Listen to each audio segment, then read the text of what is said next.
መስተፋቅር ኃጢአት ነው። መስተፋቅር የሚባል አለ ወይ የሚሉ ሰዎች አሉ። ገርጂ ማርያም የምታውቁ ሰዎች አላችሁ። ይሄን ምስክርነት እንዴት እገሌ ሊከዳኝ ይችላል? ይከዳል እንጂ እንዴት አይከዳም?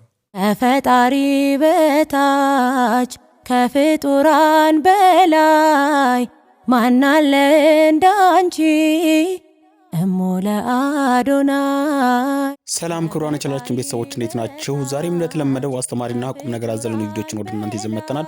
ለቻናሉ አዲስ ከሆናችሁ አሁኑ ሰብስክራይብ ማድረግ እንዳትረሱ፣ እንዲሁም ቪዲዮ ላይክ በማድረግ ጀምሩት። ወደ ቪዲዮአችን እንለፍ። መስተፋቅር ኃጢአት ነው።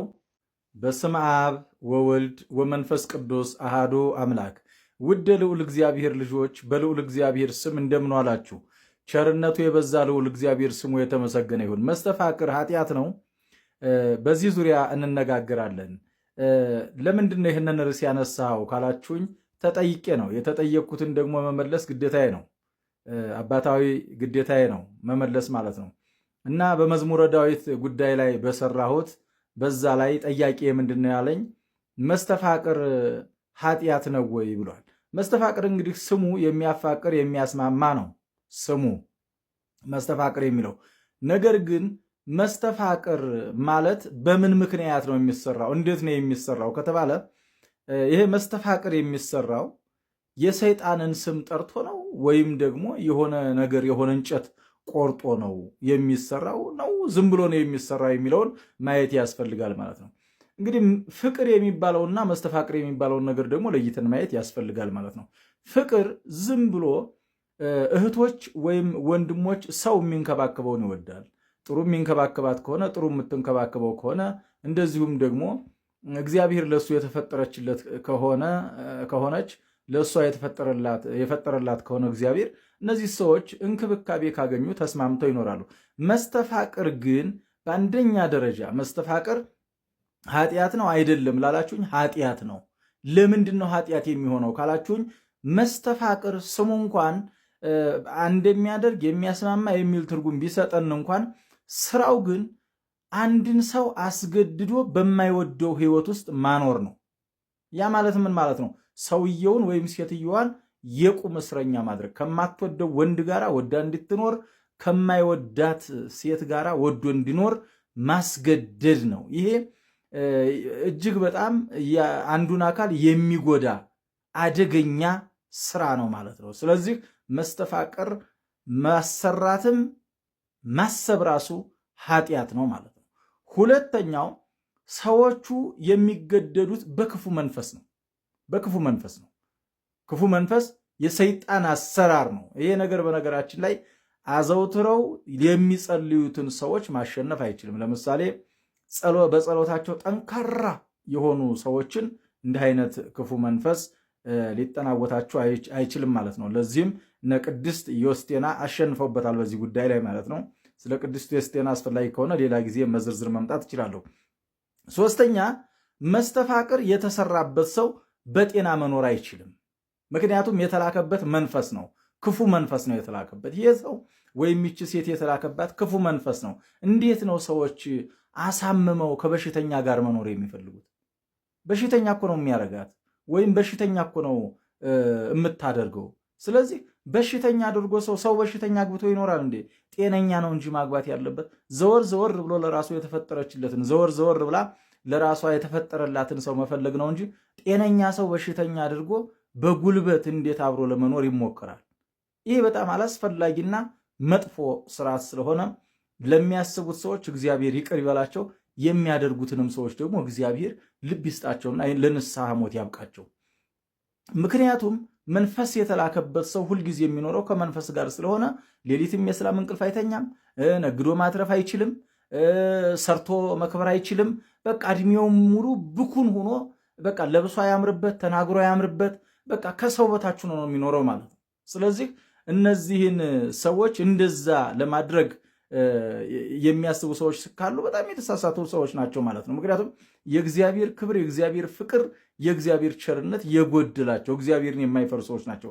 በአራተኛ ደረጃ ፍቅሩ ሚዛናዊ አይደለም። መስተፋቅር የተደረገበት ሰው በቃ ኩስምን ብሎ የወደደ መስሎ ይኖራል እንጂ አስደራጊው ሰው ደግሞ ደረቱን ነፍቶ ሰራሁለት እያለ ይሄ አንዱን ገሎ ገዳይ እየፎከረ የሚኖርበት ህይወት ማለት ነው። እና ስለዚህ መስተፋቅር ኃጢአት ነው። ይልቁኑ ምንድነው ማድረግ ያለባቸው ሰዎች፣ በተለይ ወንድና ሴት ምንድነው ማድረግ ያለባቸው?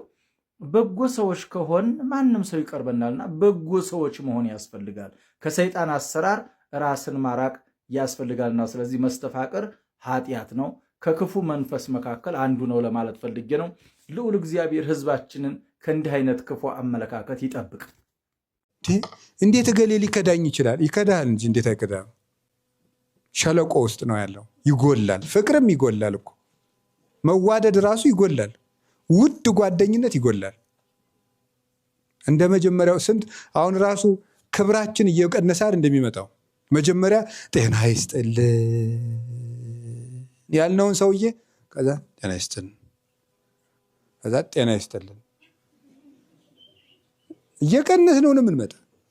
ልናየው የቸኮልነውን ሰው 3 ቀን አብረነው ከቆየን በኋላ እየቀነስን እንደውም እግዚአብሔር ራሱ እንደው 5 ቀን አብሮን ቢቀመጥ የምንለምደው ነው የሚመስለኝ፣ እንደው እውነት ለመናገር ማለት ነው። እንደው አያደርገውም እሱም እንጂ ጭንቅላታችን ሳያስተካክል ወደ ቅድስና ሳይመራው እሱም ቢሆን ያ ትዕቢት እንደሚጎዳን ስለሚያውቅ አይገለጥልንም እንጂ ቅዱስ ሚካኤልን ቢሆን ብናገኘው ከሳምንት በኋላ ጓደኛ እንደምናደርገው ምንም ጥርጥር የለውም። ክብር እየጎደለ ፍቅር እየጎደለ የመጀመሪያ አካባቢ ሰው ጓደኛ ሲሆን እንድን የሚለ እንትኑን ልስጥህ፣ ቆይ እንትን እሾህ እንዳይወጋ፣ ቆይ ድንጋዩን ላንሳለ። ከዛ በኋላ ፍቅሩ እየጎደለ ሸለቆ ውስጥ ነው ያለ ነው። እየጎደለ ዱሮ ኧረ በስላሴ ዱሮ በጭቃ እግሩን ሲረግጠው ችግር የለም አስባ ረገጥክኝ የሚለው ሰውዬ በኋላ መሬቱን ጭቃ ቀባ ብሎ ነው የሚናደደው ማለት ነው። ደንባራ አስታውል አትሄድም ብሎ ይናደዳል። ለምንድን ነው? ሰው የሚጎል ስለሆነ። እንዳኖሩት አይገኝም። እንዳኖሩን የምንገኘው መንግስተ ሰማያት ውስጥ ብቻ ነው። ሰው ይጎላል። አባቶቻችን እኮ ስንት ጊዜ ሞልተው ስንት ጊዜ ጎለዋል። ትልልቆቹ ቅዱሳን የማይደፈሩት እነዚያ ተራሮች እንኳን ስንት ቀን ጎለው ነበር። ከዚያ በኋላ እግዚአብሔር ብሎ ለዚህ እኮ ነው ጻድቅ 7 ጊዜ ይወድቃል 7 ጊዜ ይነሳል የተባለ። ሰው ይጎላል፣ ሰው ይሞላል። ሸለቆ ነው ያለ ነው። ገና ተሞልተን አላለቅንም። መስተፋቅር የሚባል አለ ወይ የሚሉ ሰዎች አሉ። ገርጂ ማርያም የምታውቁ ሰዎች አላችሁ። ይሄን ምስክርነት አንዴ አገር ያስገረማል። በእንዲህ አንዲት ልጅ ይወዳል። ሲጠይቃት አልፈልግም ጓደኛ አለኝ አለችው። እምቢ ከተባለ ሰው ልጅ መሄድ ነው ያለበት። የግድ እኔ ካላልኩ ብሎ እኔ ያልኩት ካልሆነ ማለት ግትርነት ልክ አይደለም። ያማል፣ በርግጥ ምንም ማድረግ አይቻልም። ግን ያው ምንም ማድረግ አይቻልም አለ እንደ ደረሰበት ጓደኛ አለኝ አለችው ነው አለና እምቢ ብሎ ጠንቋይ ጋር ሄደ። ይሄን እንዲያርገ አለው። ሄደ። ሰይጣናዊ ስሞችን ጠርቶ ሰጠው። በሰይጣናዊ ስም ሄዶ አገኛት። በሰይጣናዊ ስም ሲነካት እሷም ከእግዚአብሔር የራቀች ክርስቲያን መሳይ ነች። እዛ ጋ ያለው ጋኔን እዚህ ጋ ያለውን ጋኔን አዘው። ይሄ ነው ምስጢሩ። ሄደች፣ አገባቸው። ቤተሰብ ተይያላት። መጀመሪያ ልጅ ወለዱ። ሲወልዱ ግንባሩ ከጉልበቱ የጣበቀ ልጅ ነው። ሰይጣን ጥሩ ነገር አይሰጥም። ሰይጣን ያመጣትን ሴት እንዴት አቅፎ ይተኛል ሰው? እንዴት ነው ጋኔን እየነዳ ያመጣትን መንፈስ ቅዱስ ሳይሆን በመናፍስቱ ዓለም ምሪት ተመርታ የመጣችውን ሴት አካሌ ብሎ እንዴት ሰው አቅፎ ይተኛል? አጋንንት እኔ ውስጥ ያለው አጋንንት ያንን አቅፎ እንዴት ይተኛል? ሁለተኛ ልጅ ወለዱ። ሁለተኛው ልጅ ደግሞ ፈጽሞ ግንባር ብቻ አይን የለም። ኋላ ስለ መናፍስት ዓለም ድብቅ ምስጢር እስከ ክፍል 14 አስተምር ነበር። እዛ መጣ። ማርያም ቀን ነው ጠዋት ከቅዳሴ በኋላ እሁድ ትዝ ይለኛል። በእውነት ኮሌጅ ውስጥ ልመረቅ የ5ኛ ዓመት ተማሪ ነበርኩ። ልክ ወጣሁ ላስተምር። ያን ስወጣ ቆሞ ሊሄድ ነበረ። ማንም እንዳይንቀሳቀስ አልኩኝ።